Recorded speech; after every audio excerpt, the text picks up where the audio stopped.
Welcome back to Senpai Channel. Kita lanjutkan pembahasan mengenai PPh pasal 21 atas penghasilan yang diterima oleh bukan pegawai. Dan kali ini kita akan berikan contoh serta penjelasan yang kedua.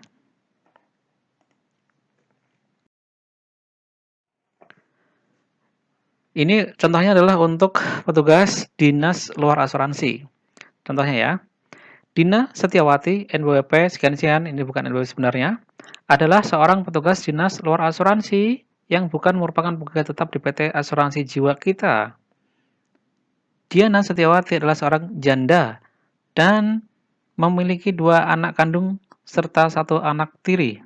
Diana tidak memiliki penghasilan lain selain dari PT Asuransi Jiwa Kita.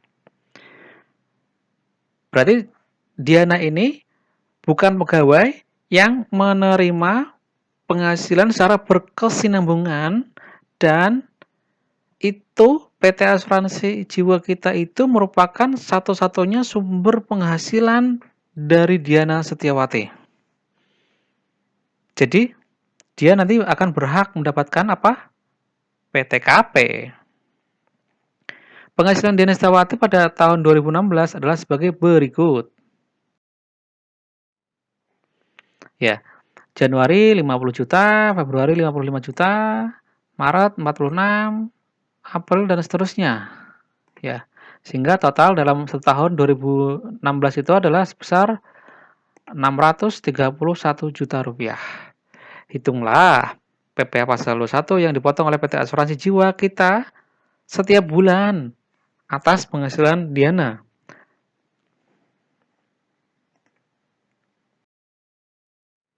Nah, ini kita hitung ya, bahwa tadi Diana merupakan bukan pegawai dan dia mendapatkan penghasilan secara berkesinambungan, ya ini lebih dari 1 kali, dan PT Asuransi itu adalah merupakan satu-satunya penghasilan atau sumber penghasilan bagi Diana, di mana akhirnya Diana berhak untuk mendapatkan PTKP. Dan PTKP di sana adalah dia sebagai janda TK dengan 3 tanggungan, yaitu 2 anak kandung dan 1 anak tiri.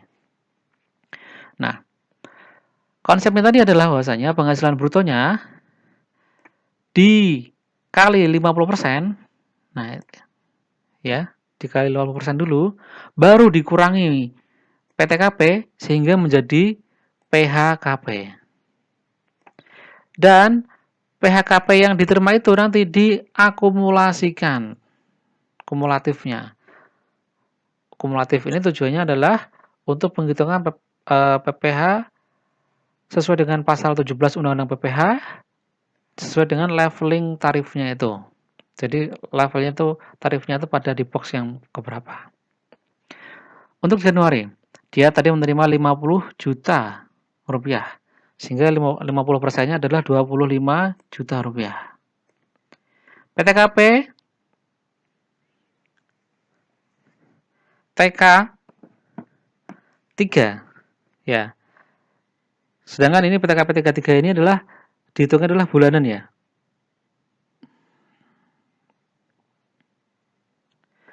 Kalau misalnya PTKP dalam 1 tahunnya itu sebesar 67 juta 500. PTKP setahun. Ya. Sedangkan PTKP bulanannya, maka 67.500 ini tinggal dibagi 12 saja, dibagi 12. Sama dengan 5.625.000 rupiah. Dan ini yang 50%-nya tadi dikurangi PTKP sama dengan PHKP. Ini adalah jadinya 25 juta dikurangi 5.625.000 rupiah sama dengan 19.375.000 rupiah. Kumulatifnya masih 50 juta ke bawah, maka langsung kali tarif 5% sama dengan 968.750 rupiah. Demikian juga penghitungan Februari. Dan untuk Maret ini penghasilan brutonya ini masih 46 juta, bulan Maret saja, namun secara kumulatif dia sudah berada pada box kedua, yaitu dengan tarif 15%. Level kedua 15%. Di atas 50 juta rupiah. Ya, batasnya kan tadi sama dengan 50 juta rupiah, itu adalah 5%. Kemudian di atas 50 sampai dengan 250, itu adalah 15%. Sehingga untuk yang Maret, penghitungan pasal 21-nya di-split dulu. Sampai dengan 50 juta, ini adalah 8.750.000 dikali 50%. Kemudian 806.25-nya ribu dikali 15%. Ini ya. Sedangkan ini dikali ini ya. Ya, ini kumulatif ini numpang lewat saja sebenarnya, tapi dia fungsinya adalah untuk melihat ada pada lapisan tarif keberapa penghitungan PP pasal 21-nya. Kemudian April, Mei, Juni, Juli, Agustus, September, Oktober, November, Desember, itu dia masih berada pada level lapisan tarif 15%, yaitu sampai dengan 250 juta. Ya. Dan ini dilihatnya adalah apa? Yang dilihatnya adalah PHKP-nya ini. Ini nih, PHKP. Ya. PHKP-nya ini bukan dari penghasilan brutonya, bukan dari 50%-nya, tapi dari PHKP-nya. Ini ngaruhnya ke PHKP-nya itu sendiri. Begitu. Jadi, total dari PP pasal 21 yang dikenakan petugas asuransi, dinas luar asuransi ini kepada dianya adalah sebesar Rp32.200.000. Adapun brutonya yang diterima adalah 631 juta. Jadi PHKP-nya ya tinggal 631 juta dikurangi 32.200 saja, langsung saja. Itu adalah take home pay-nya. Maaf, itulah take home pay-nya atau penghasilan yang bisa dibawa pulang oleh Diana. Contoh yang kedua, pegawai lainnya. Contohnya di sini adalah tukang servis AC. Setio Winarno, NBP sekian-sekian, ini bukan NBP sebenarnya, menikah dan memiliki 1 orang anak. Dia adalah seorang tukang servis AC. Ya. Berarti statusnya apa nih? K1 ya, kalau dilihat dari sini ya. Pada bulan Mei 2016, Setia Winarno memberikan jasa servis AC sebagai berikut ini. Kepada PT ini untuk yang Mei saja ya. Kepada PT Sehidup Sesurga dengan imbalan sebesar Rp450.000 untuk servis AC-nya. Kepada PT Samawa, imbalannya sebesar Rp10 juta. Setia Winarno mempekerjakan 4 orang pegawai untuk mengerjakan di PT Hidup Sesurga ini. Dengan upah harian masing-masing Rp250.000. Total yang dibayarkan adalah sebesar Rp5 juta untuk upahnya saja. Berarti upah 4 orang itu hariannya Rp250.000, totalnya Rp5 juta. Kemudian Setia Winarno juga membeli spare part AC sebesar Rp2 juta untuk melakukan servis kepada PT Samawa ini. Jadi ada spare part sebesar Rp2 juta. Itulah PP pasal 21 yang dipotong oleh PT Sehidup Sesurga dan PT Samawa. Ada 2 di sini ya. Dan di sini dianggapnya karena tidak ada keterangan apakah dia berkesinambungan atau tidak berkesinambungan dan informasi hanya sebatas ini, maka dia dianggap tidak berkesinambungan. Artinya hanya 1 kali saja PT-PT ini memberikan atau memperoleh jasanya dari Pak Setio Winarno ini. Untuk PPh pasal 21 yang dipotong oleh PT Sehidup Sesurga, tadi penghasilan brutonya adalah Rp450.000. Rp20.000. Statusnya Winarno ini bukan pegawai. Nah, karena dia bukan pegawai dan tidak berkesinambungan, maka penghasilan brutonya dikali 50%. Yaitu 450.000 dikali 50%, ya. Sama dengan Rp225.000. Dan langsung saja dikali tarif pasal 17 kali 5%. Sehingga hasilnya adalah Rp11.250. Ini yang dipotong oleh PT Sehidup Sesurga.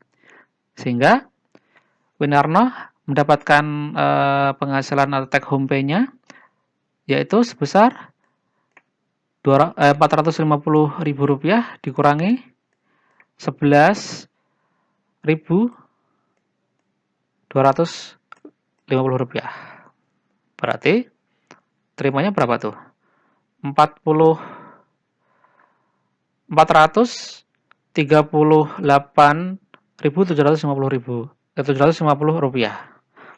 4 yang didapat ya 38.750 take home pay-nya. Oke. Bagaimana dengan PT yang satu lagi? Ya. PP pasal 21 yang dipotong oleh PT Samawa adalah kita melihat dulu pada kondisinya. Di contoh ini Winarno itu memberikan rincian biayanya. Bahwa tadi penghasilan brutonya adalah Rp10 juta. Dan ada rincian pegawainya. Sebenarnya itu juga bukan pegawainya Winarno, ini adalah orang lain juga. Karena Winarno itu sebenarnya adalah bisa bekerja sendiri, ya kan? Namun karena pekerjaannya banyak, maka dia mempekerjakan orang lain. Upah pegawai ada rincian upah pegawai sebesar 5 juta rupiah dan juga ada rincian pembelian spare part untuk pelaksanaan servis tadi sebesar 2 juta rupiah. Sehingga penghasilan bruto yang diterima oleh Setio saja itu hanya 3 juta rupiah. Di sini ada rinciannya, 3 juta rupiah. Nah, maka 3 juta rupiah ini statusnya Winarno bukan pegawai, ya kan? Ini langsung dikali 50% kali bruto, sama dengan 1,5 juta. Langsung saja dikali tarif pasal 17, sebesar 5%. Kali 1,5 juta, sehingga menghasilkan PP pasal 21 sebesar 75.000 rupiah. Itulah PP pasal 21 yang terutangnya. Kalau misalnya Winarno ini tidak memberikan rincian, dia hanya menagihkan tagihan untuk servis sebesar 10 juta saja. Tidak ada rincian untuk siapa-siapa, untuk apa itu. Maka penghasilan bruto yang akan diterima oleh Winarno ini ya sebesar 10 juta rupiah. Sehingga 50% kali DPP sama dengan 5 juta rupiah. 5 juta rupiah kali 5%, ya.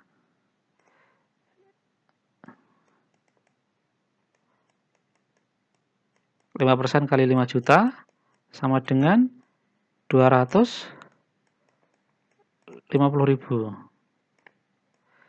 Itulah PP pasal 21 yang terutang dan dipotong oleh PT Samawa jika Winarno tidak ada rincian sama sekali. Artinya gelondongan gitulah.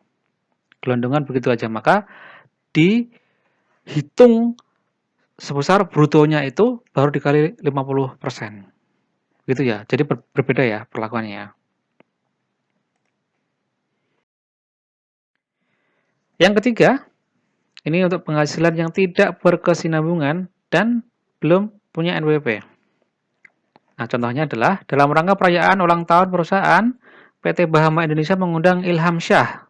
Ini seorang penyanyi yang nggak terkenal ya. Yang nggak tahu ya. Ilham Shah belum memiliki NPWP. Mendapat imbalan sebesar 150 juta rupiah. Wah, kalau gede berarti harusnya terkenal ya. Nah, hitunglah PP pasal 21-nya yang dipotong oleh PT Bahama Indonesia.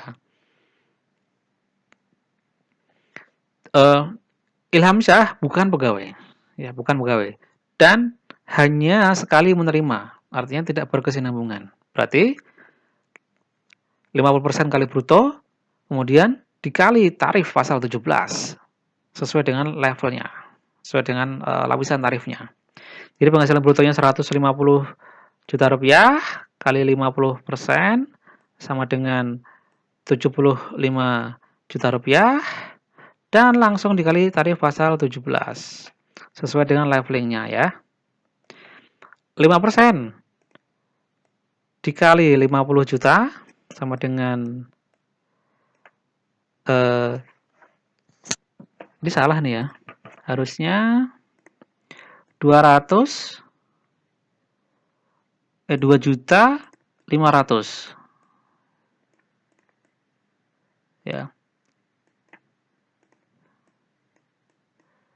5% kali 50 juta sama dengan 2.500.000. Kemudian 15% kali 25 juta rupiah sama dengan 3.750.000 rupiah. Ya. Dan dijumlahkan jadinya berapa ini?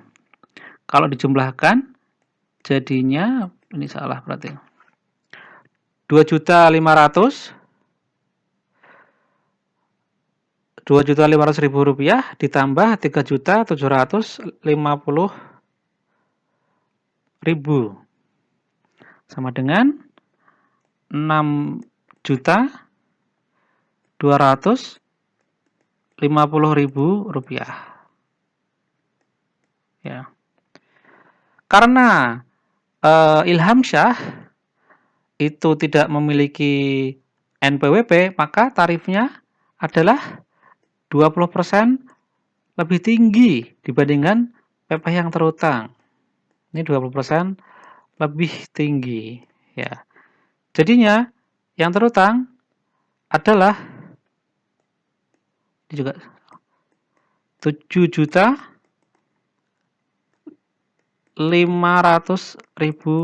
rupiah. Itu ya yang terutang PT Bahama Indonesia yang dipotong oleh PT Bahama Indonesia atas penghasilan yang diterima oleh artis Ilham Syah ini. Mungkin ini maksudnya adalah Anang gitu ya. Bukan ya. Atau Irwansyah gitu ya. Yang terkenal ya. Ya, demikian dari channel Pesenaru. Jangan lupa untuk subscribe, like, comment, and share untuk perkembangan channel ini dan untuk pembelajaran bersama.